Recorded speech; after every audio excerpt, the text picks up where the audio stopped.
Hello everyone, welcome back to our channel Take It Simple. In today's video I'm going to show you how to save an email in AOL Mail. It's very quick and easy, so let's get started. First of all, open the AOL Mail app on your phone. If you don't have the app yet, you can get it from Google Play Store or the Apple App Store. Once you do that, go ahead, launch the app, then sign in.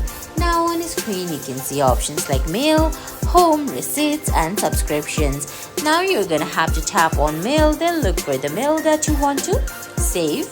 Open the mail.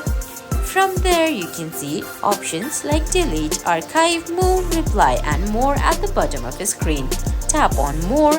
Then from there you can see options like forward, stop, mark as unread, mark as spam, delete all messages from the sender, and finally print or share.